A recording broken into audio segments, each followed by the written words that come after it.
Today I'm going to be telling you guys how to use Ichimoku clouds. This is a very popular indicator and is very helpful for finding support and resistance points based on this indicator.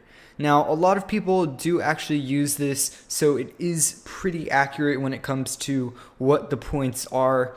And I do find Ichimoku clouds to be one of my most common indicators whenever looking at coins on a long-term trend.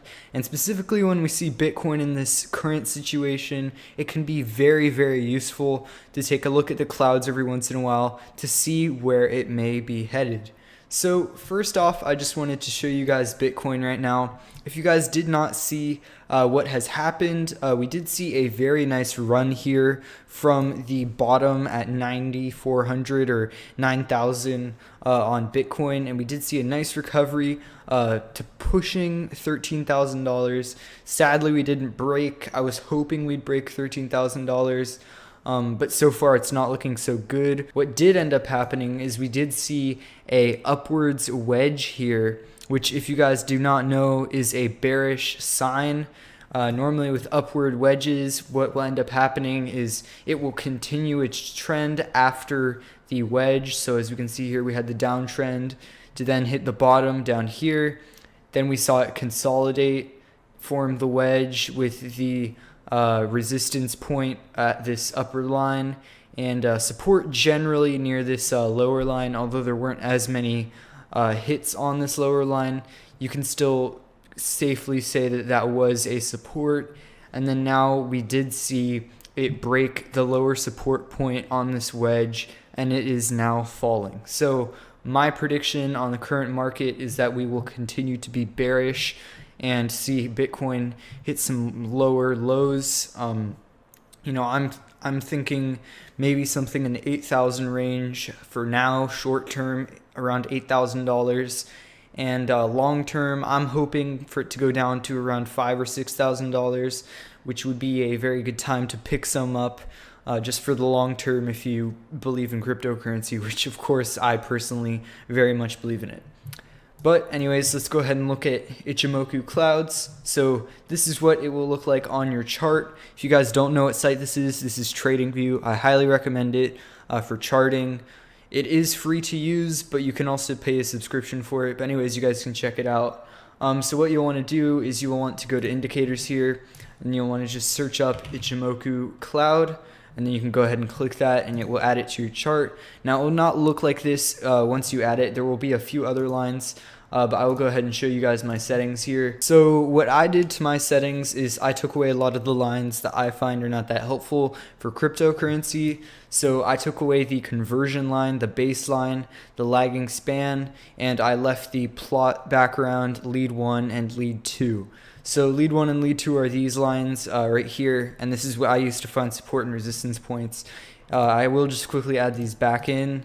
The baseline and the conversion line are very similar to just EMA, so I don't really find that useful for me. I think they do look a little bit messy on my chart, and it just sort of blocks my view of other things on the chart, so I tend to take those off.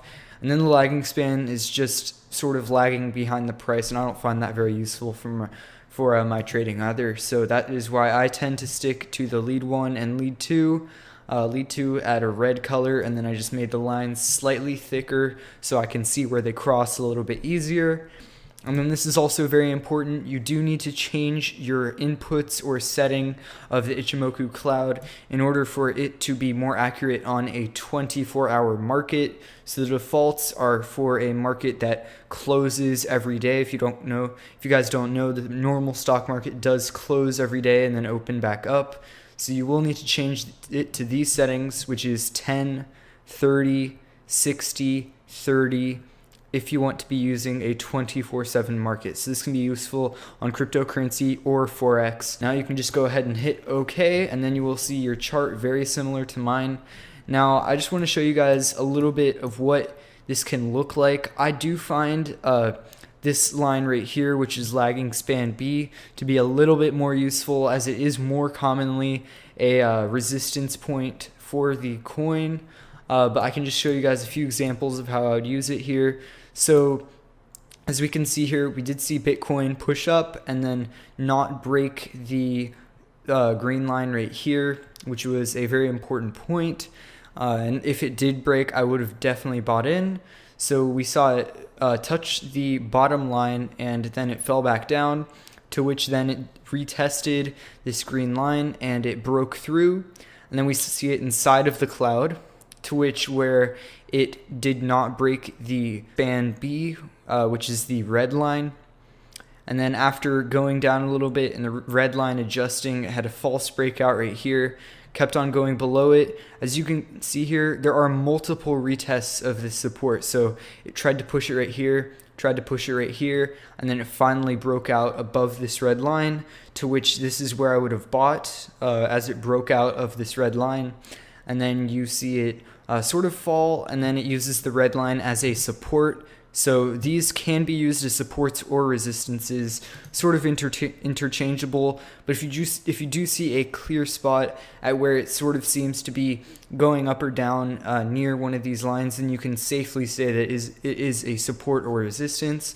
So it broke out right here. It continues to hit the red line as a support, and then it finally breaks out. And then you see this big move all the way up to $13,000, and now it is falling back down. So we are likely going to see it push the green line and then maybe the red line after that. And then we can see what's going to happen in the future. But then you can also look at this on even longer periods. I would say the longer the period, the more accurate it will be. And it can also give you a better view on the longer term movements. So let's go ahead and look at this at a 4-hour chart. So here on the 4-hour, you can see pretty accurate. You can see here how accurate it is on the long term. So you can see a few retests here. So it had its all-time high at 20,000, and then you see it drop down. It tests the red line a little bit, and then it falls off. So you could have sold right there, and then it falls off. It retests the lagging span B, which is the red line, retests it right here. It doesn't break through. If it did break through here, I would have bought and it would likely have gone up, but it did not break. It went down, and you can see here sort of stuck under the cloud, to which it finally breaks through. So you could have bought right there, and then you see it go up and then sell at whichever point you would have been happy with, and then it goes back down. And then you can see actually right here that we did get close to the cloud to try to break it, and we could actually even see it try to break the cloud in the future. But this is just a basic way of how you can use Ichimoku clouds for trading and get some pretty good buy and sell points, especially on long term for these coins. Now on short term, this can also work on 15-minute candles, but as you can see here, it's a little bit more messy and it's not as accurate. So I highly recommend using longer term periods for it. Anyways guys, thank you guys so much for watching. I will be making a video on a new trade bot tomorrow. I am just waiting on their team to provide me with the logos and a actual way to sell it to you guys, because this is a very new trade bot. But hopefully it's going to be very exciting, because I have been testing this bot and have been quite happy with it. But anyways guys, thank you guys so much for watching, and see you guys in the next video.